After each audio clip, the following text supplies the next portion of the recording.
Okay, so welcome back to Nick Sibicky's Music Production Secrets. In the last video, we gave you an overview of Native Instruments Absynth 5. We made a little sawtooth wave and added a filter to it. Today, I want to show you how to shape that using envelopes in the most basic way possible. But this is one of the greatest things about this program. So if you don't know how to do this, well, be informed. This is going to blow your mind. So if you recall from the last video, we made this very, very quick little riff.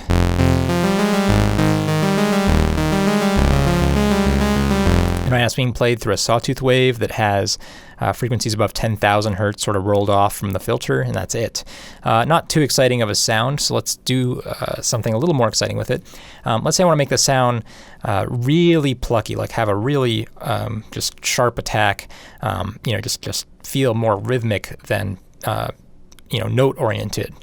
So what I'm going to do here is I'm actually going to raise the filter frequency. So I'm not really going to filter out any parts of the sound. It's really just, again, 22,000 hertz is above the human hearing range. So this is, this filter is really not doing anything. But what I'm going to do is I'm going to go to the envelope tab. And envelope means something different in music than it does in real life. When you think of an envelope, you normally think of, oh, I'm going to go to the post office and mail my friend a letter. No, this type of envelope is more of it's a changing parameter over time. This parameter can be lots of different things. It's often amplitude, but it can be, again, lots of different things. So we'll see that right now. So here's our envelope tab, and I'm going to go to oscillator A, and I'm just going to drag down here on this left sidebar to make this window bigger. And again, just like how Cubase, if you click on the timeline and pull up, it'll zoom out, and pull down, it'll zoom in. Again, I love this feature. I think this is great. I'm going to do that. Okay, so here's what we're looking at. We're looking at the oscillator A's envelope. And at the very bottom, you see it starts right down here, and then spikes very quickly upward. It stays consistent for about half a second. Actually, it's going to stay longer because it has this little red dot there. That means sustain. And then whenever the note gets let go, it's going to roll off pretty quickly and then die down. So let me show you a couple things. First of all, what happens if we do this?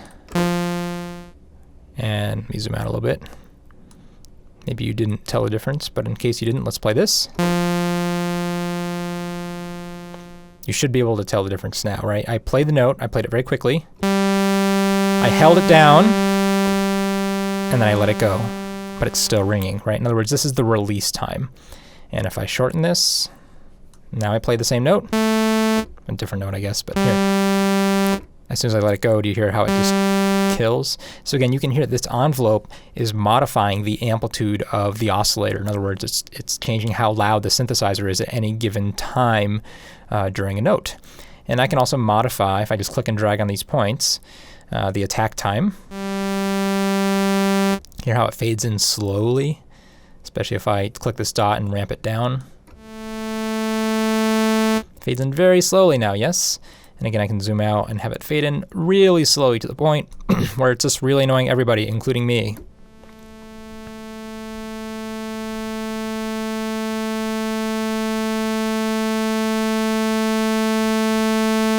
Okay, you get the idea, I'm done. Let me just adjust the levels here. Okay. So I can adjust the attack time like that. This is the sustain level right here. So I can drag this anywhere I want as well. Take a listen to this. I'm just going to hold the note down. I'm not going to let it go. Listen to how it sounds. You hear what it did? I'm still holding the note down, right? The purple line is still there. I'm still holding it down. It's still sustaining. It's just sustaining at 0 level. If I bring it up, you can hear that note fade in. And again, I can make this really short. So it's really just little tiny squeaks. And if we have to zoom in pretty far here, right, it's only really playing sound for about 1/10 of a second. And we could do it shorter. We could do maybe about half of that. So 1/20 of a second. I really like that sound, quite frankly. I think that's a cool sound. We can change the shape of it so we can make it, it'll sustain longer and then fade out quicker.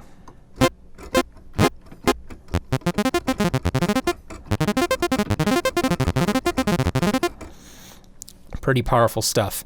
You can actually see that the release time is actually longer than the sustain, or this is called the decay, the time it takes for it to go from this very first point at the beginning all the way down to here. If I play a note and let it go, and I get it to sustain a little bit longer, let me make it the release time more noticeable. There you go. If I play it very fast, notice I have to play it super fast, it'll actually sustain for a little bit longer. And that's because if I start the note here, the note's going to ramp upward in terms of amplitude.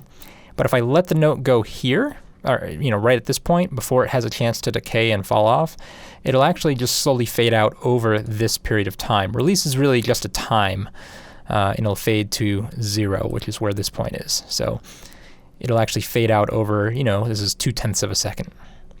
Not a big deal.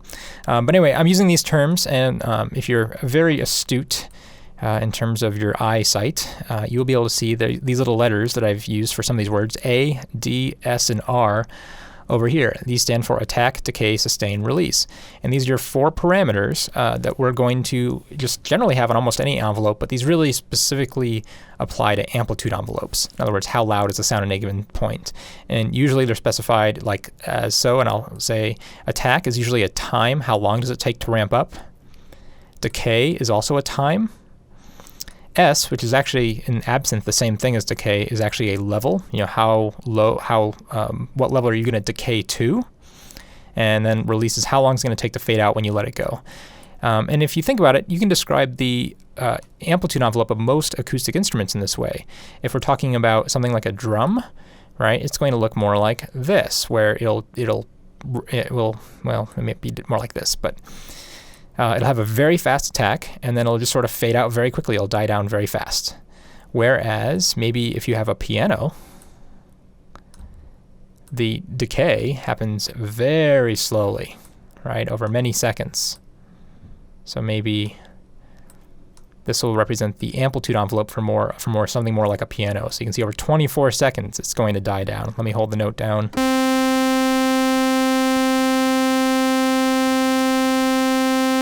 And you can hear it getting quieter.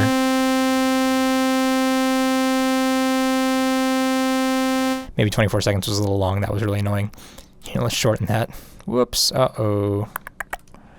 Uh-oh. Now I broke it. Oh. I just totally deleted that point, my decay point. Now it doesn't have a decay.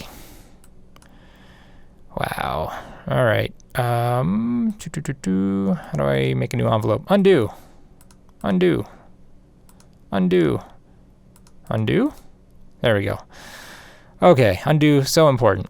Let that be a lesson to you. That's most important digital music secret. Okay, so I have my A, my decay. Here, let's try this again. This should sound more like a piano.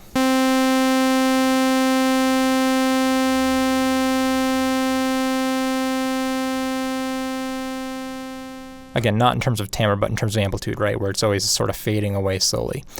You can add points to this by right-clicking. So I can actually have a sound that decays once and then comes back up.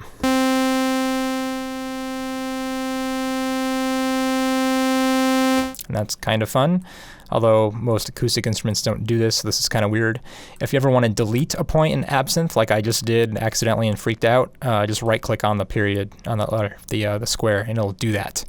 Okay, so we have pretty cool control here. We can actually modify how loud is our sound over the course of the life of any one note. Let's make a sound that's really short, really fast, really kind of spiky, very plucky sounding. And again, to do that, I'm going to put that down there. I might give it a little bit of a release time.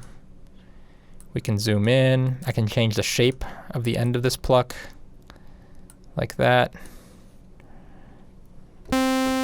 Oh, that's way too long. That's 8 seconds. I want short, I said. Here, make sure you zoom in. That's pretty good. We can do better though, right? Oh, now my release is really long. Let's take in the release time. Because when I let go, it fades out over a long period of time, right?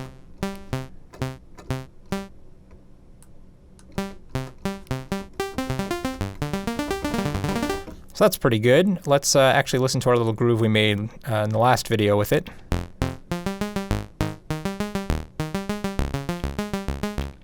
So it's cute. It's cute. Maybe we want a little bit more time here.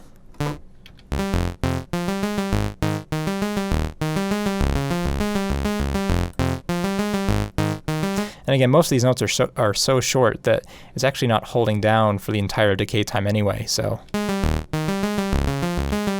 that's all right. We can make this much more severe, this ramp. You can see I just changed the shape of it, which means it's going to spike up. It's still going to spike up to the same level, but it's going to die down much quicker. So you feel that little puff and ticky-tacky at the very beginning of the note. It goes tuck, tuck, tuck, tuck, tuck.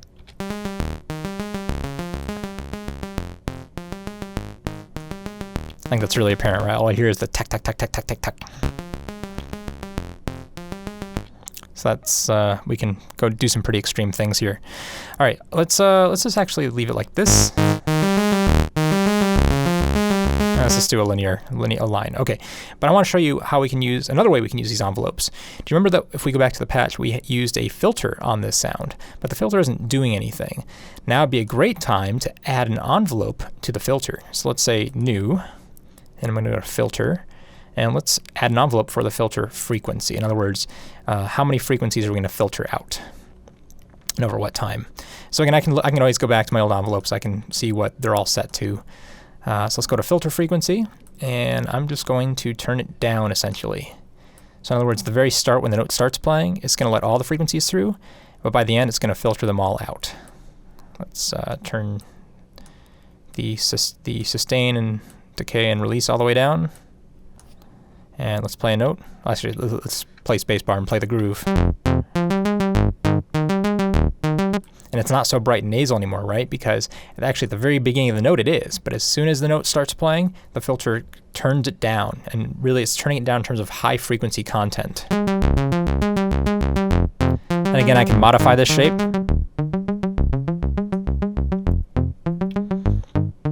Here's one of your classic sort of analog synth sounds, where you take a sawtooth wave and you take a filter, and as soon as the note starts playing, you just clamp down the filter. You just turn that filter, down very, very quickly. You can turn it down even more quickly.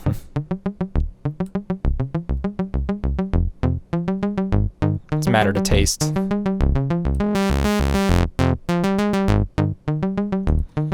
I kind of like it right there.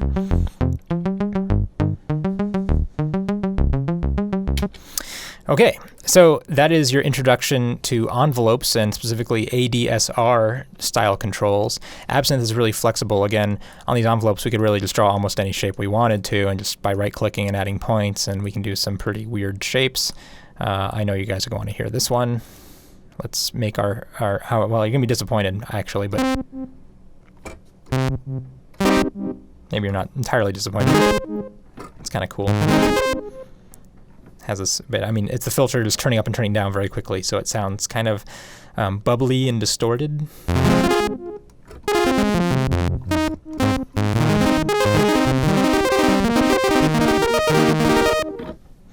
It's a fun sound.